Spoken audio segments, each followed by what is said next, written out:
দর্শক, জ্বালানি সংকট পরিস্থিতির আরো খবর জানাতে রাজধানী এবং রাজধানীর বাইরে থেকে যুক্ত হচ্ছেন আমাদের সহকর্মীরা। শুরুতেই আমরা চলে যাব রাজধানীর আসাদ গেটে।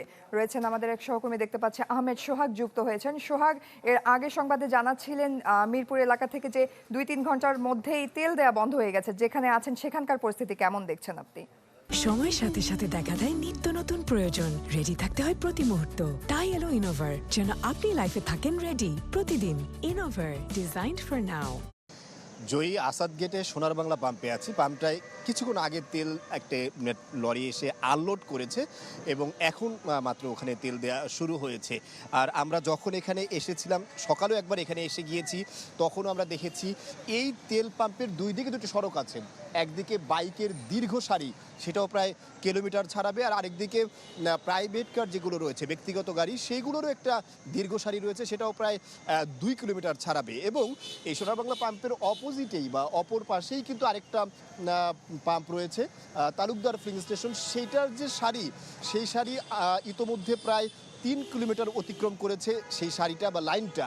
অর্থাৎ সেখানে যারা আছে তারা সেই ফজরের পর থেকে কেউ আছে, কেউ সেই ভোর 4টা থেকে 3টা থেকে আছে, এখনও পর্যন্ত লাইনে দাঁড়িয়ে আছে। সেখানে এখনও তেল দেওয়া শুরুই হয় নাই এবং শুরু হবে বলে জানিয়েছে সন্ধ্যা 6টায় প্রায়।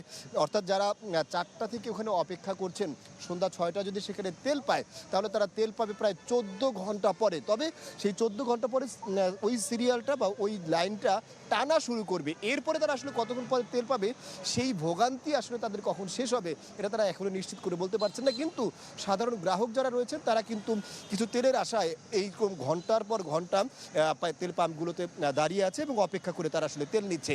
তীব্র গরম বাহিরে, এই অসহ্য গরমের মধ্যে তাদের আসলে ভোগান্তির শেষ নেই বললেই চলে। জয়ী।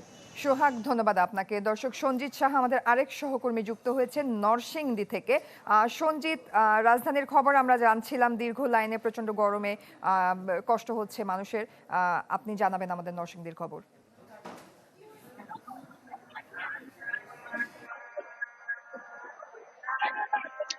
যে নরসিংদীতে কিন্তু তেলের যে সংকট, সেটা কিন্তু দিন দিন তীব্র হচ্ছে। এবং আমি যে পাম্পটিতে দাঁড়িয়ে আছি, এখানে কিন্তু ভোর থেকে কিন্তু যানবাহন মালিক বা বাইকার যারা রয়েছে, তারা কিন্তু এই পাম্পে জড়ো হয়েছে তেল নেওয়ার জন্য। কিন্তু তারা কিন্তু এখনো তেল পাচ্ছে না। এখানে তেল দেওয়া হচ্ছে সীমিত পরিসরে। এখানে পাম্প কর্তৃপক্ষ যারা রয়েছে, তাদের সাথে আমার কথা হয়েছে।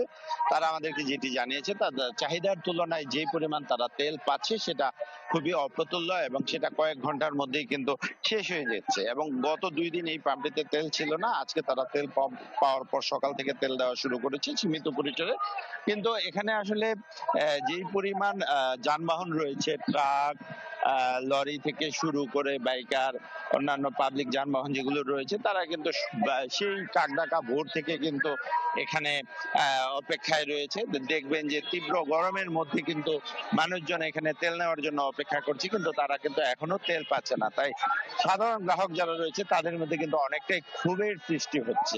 আর সবচেয়ে বড় যে বিষয়টি ছিল, নরসিংদীর যে কয়েকটি পাম্প রয়েছে, প্রায় প্রত্যেকটা পাম্পই কিন্তু ফাঁকা। আজকে কিন্তু শুধুমাত্র এই একটি পাম্পে তেল দেওয়া হচ্ছে, সাহেব প্রতাপের এই আজাদ পাম্পে। এর বাইরে কিন্তু অন্যান্য কোনো পাম্পে তেল দেওয়া হচ্ছে এরকমটা আমাদের চোখে পড়ে না। এবং এই পাম্পে সবচেয়ে বেশি যে যানবাহন রয়েছে, ট্রাক, লরি এবং বাইকার, তারা কিন্তু দীর্ঘ সময় অপেক্ষা করছে। এবং এখানে যে মুশকিলটা হচ্ছে যে তেলের অভাবে যে এর প্রভাব কিন্তু নিত্য প্রয়োজনীয় দ্রব্যমূল্য সহ অন্যান্য জিনিসপত্রের উপরে কিন্তু পড়ছে।